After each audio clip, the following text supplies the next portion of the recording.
E aí, galera? Beleza? Vocês estão ligados que aqui no canal a gente adora desvendar os mistérios da história, né? E hoje a gente vai mergulhar de cabeça em um dos conflitos mais sangrentos de todos os tempos: a Primeira Guerra Mundial. Muita gente pensa que esse baita conflito começou só por causa do assassinato do arquiduque Francisco Ferdinando. Mas será que esse foi o único motivo? Se liga que a parada é mais complexa do que parece. A Primeira Guerra Mundial foi resultado de um caldeirão borbulhante de tretas políticas, ambições descontroladas e uma dose cavalar de paranoia. No vídeo de hoje, vamos desvendar os 10 motivos ocultos que levaram a esse conflito devastador e mostrar como ele mudou a história para sempre. Então, já deixa o like, se inscreve no canal e ativa o sininho para não perder nadinha. Imagine só, a Europa no início do século XX, um continente dividido em grandes potências, cada uma com a sua bandeira, o seu hino e principalmente o seu orgulho nacional tinindo no peito. Só que esse sentimento de patriotismo, que até então parecia bonito nos livros de história, acabou se transformando num vírus do ódio. As nações europeias começaram a se enxergar como rivais, superiores às outras, e a propagar a ideia de que a sua nação era a melhor de todas. Os jornais da época, manipulados pelos governos, colocavam mais lenha na fogueira, alimentando o ódio contra os inimigos estrangeiros. Pensem num grupo de amigos que não se falam mais porque cada um acha que o seu time de futebol é o melhor. É mais ou menos por aí.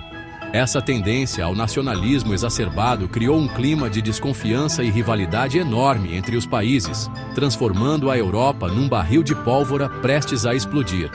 E o pior é que, como a gente bem sabe, orgulho em excesso nunca leva a lugar nenhum, né? No próximo bloco, vamos entender como a ambição descontrolada por poder e riqueza também ajudou a empurrar o mundo para a guerra.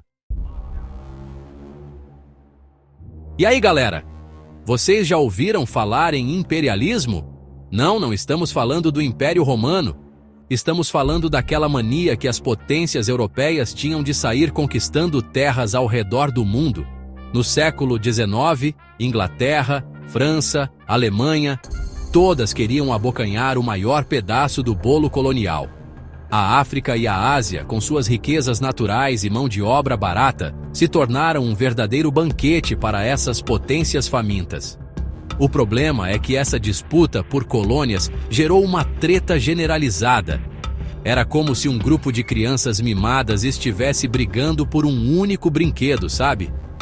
Só que nesse caso, o brinquedo eram territórios enormes, e a briga era pra valer. Essa corrida imperialista só fez aumentar a rivalidade entre as nações europeias. A Alemanha, por exemplo, se sentia prejudicada por ter chegado atrasada na partilha da África e queria sua fatia do bolo a qualquer custo. Já a Inglaterra, a rainha dos mares, não queria perder a sua posição privilegiada. No próximo bloco, vamos ver como a paranoia e a desconfiança levaram a uma corrida armamentista desenfreada.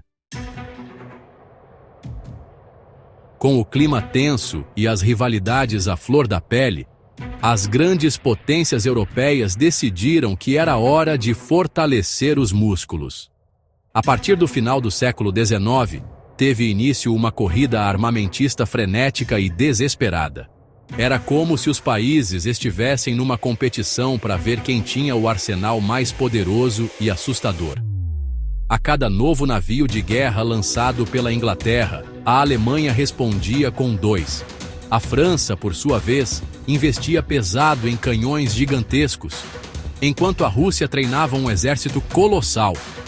Essa paranoia coletiva só fez aumentar a tensão e a desconfiança entre as nações. Imaginem só. Um vizinho seu começa a construir um muro enorme na frente da casa dele. Você não ia ficar desconfiado? Pois é, era exatamente assim que os líderes europeus se sentiam. Cada novo investimento em armas era visto como uma ameaça direta, e ninguém queria ficar para trás nessa corrida suicida. No próximo bloco, vamos entender como as alianças militares, criadas para trazer segurança, acabaram se tornando uma armadilha mortal. As desconfianças das diferentes nações as levou a formarem alianças militares, um pacto perigoso. Em meio a esse clima de desconfiança e paranoia, as grandes potências europeias decidiram que era uma boa ideia formar grupos de amigos, armados até os dentes. Amigos, tô falando de alianças militares. A ideia era simples: se alguém se metesse com um país da panela, todos os outros partiriam para o abraço. Ou melhor, para a guerra. Tínhamos de um lado a Tríplice Entente, formada por França, Reino Unido e Rússia.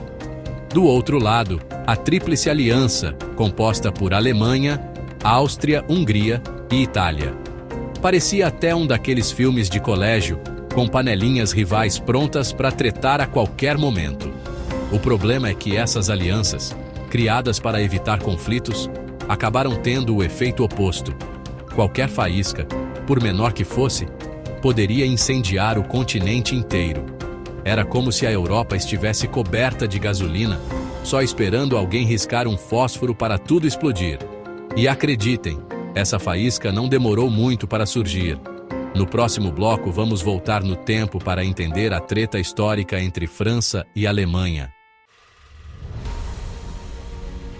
Revanchismo francês. A sede de vingança. Para entendermos a treta entre França e Alemanha, precisamos voltar um pouquinho no tempo, para 1871. Naquele ano, a França foi humilhada pela Prússia, que mais tarde se tornaria a Alemanha, na Guerra Franco-Prussiana. A França não só perdeu a guerra, como também teve que entregar aos prussianos a região da Alsácia-Lorena, rica em recursos naturais e com grande importância industrial. Imaginem a humilhação. A França, orgulhosa como era, guardou essa mágoa no fundo do coração por décadas.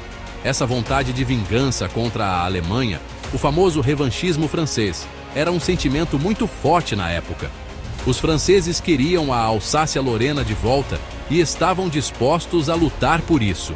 Era como se a França estivesse com um mapa da Alemanha na parede, com a Alsácia-Lorena circulada em vermelho e a frase "vingança" escrita em letras garrafais. Essa rivalidade histórica entre as duas nações era um fantasma que assombrava a Europa e tornava a paz ainda mais frágil. No próximo bloco, vamos viajar para os Balcãs, uma região que era um verdadeiro barril de pólvora. Tensões nos Balcãs, o barril de pólvora da Europa. Enquanto isso, lá nos Balcãs, a situação não era muito diferente de um barril de pólvora prestes a explodir. Essa região, conhecida como o barril de pólvora da Europa, era um verdadeiro mosaico de etnias, línguas e culturas, com um histórico de conflitos e tensões. Sérvios, croatas, bósnios, albaneses, todos lutando por independência, autonomia e, claro, por um pedaço de terra para chamar de seu. Para piorar a situação, as grandes potências europeias tinham seus próprios interesses na região. A Rússia, por exemplo, se via como a protetora dos povos eslavos, incluindo os sérvios. Já a Áustria-Hungria, um império em decadência, tentava a todo custo manter o controle sobre os Balcãs. Era como se os Balcãs fossem um jogo de xadrez, com as grandes potências movendo suas peças e aumentando a tensão a cada jogada. Nesse cenário explosivo, qualquer faísca, por menor que fosse, poderia desencadear uma reação em cadeia incontrolável. E essa faísca, meus amigos, estava prestes a ser acesa. No próximo bloco, vamos falar sobre o estopim da Primeira Guerra Mundial, o assassinato do arquiduque Francisco Ferdinando. Em junho de 1914, o arquiduque Francisco Ferdinando, herdeiro do trono da Áustria-Hungria, e sua esposa Sofia decidiram visitar Sarajevo, capital da Bósnia, que na época pertencia ao Império Austro-Húngaro. A ideia era acalmar os ânimos da população local, mas o que era para ser uma visita diplomática se transformou numa tragédia. No dia 28 de junho, Enquanto o casal atravessava as ruas de Sarajevo em carro aberto, um jovem nacionalista sérvio chamado Gavrilo Princip viu a oportunidade perfeita para agir. Com 2 tiros certeiros, ele assassinou o arquiduque e sua esposa, chocando o mundo inteiro. Esse atentado, considerado um dos mais famosos da história, foi o estopim para a Primeira Guerra Mundial.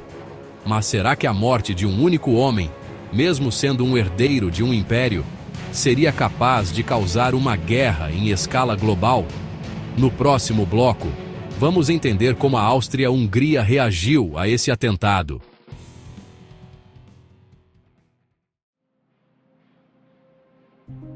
Enquanto a guerra se aproximava a passos largos, os líderes europeus que deveriam ter usado a diplomacia para evitar o conflito pareciam mais preocupados em mostrar quem mandava no pedaço.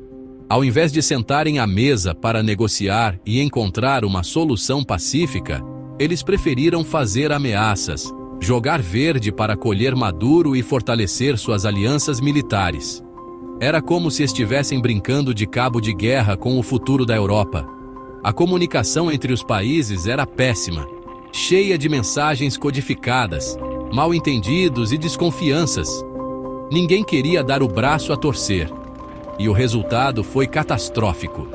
A falta de diálogo e a teimosia dos líderes europeus, cegos pelo poder e pela ambição, custaram a vida de milhões de pessoas. No próximo bloco, vamos ver como a máquina de propaganda dos governos convenceu milhões de jovens a lutar e morrer nessa guerra. Com a guerra declarada, os governos precisavam convencer a população de que lutar e morrer por seu país era a coisa mais gloriosa e honrosa que um cidadão podia fazer. É aí que entra a máquina de propaganda. Cartazes, panfletos, filmes, jornais. Tudo era usado para criar uma imagem heróica da guerra e demonizar o inimigo. Os jovens, cheios de patriotismo e idealismo, eram os principais alvos dessa lavagem cerebral. A propaganda vendia a guerra como uma aventura emocionante, uma oportunidade de ser um herói nacional. Mal sabiam esses jovens que estavam sendo enviados para o inferno na terra.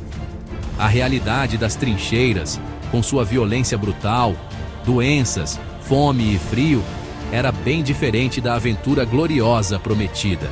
Mas era tarde demais. A máquina da guerra já estava em movimento, movida pela propaganda e pela manipulação.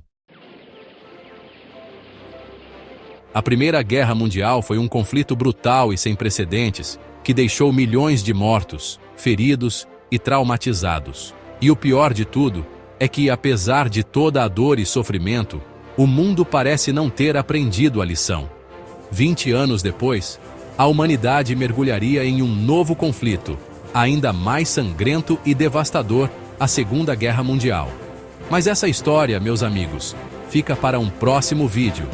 E aí, pessoal, o que vocês acharam desse mergulho na história da Primeira Guerra Mundial? Qual desses motivos ocultos vocês acham que teve o maior impacto? Deixem suas opiniões nos comentários. E não esqueçam de deixar o like, se inscrever no canal e ativar o sininho para não perder nenhum vídeo. Valeu, galera! Até a próxima!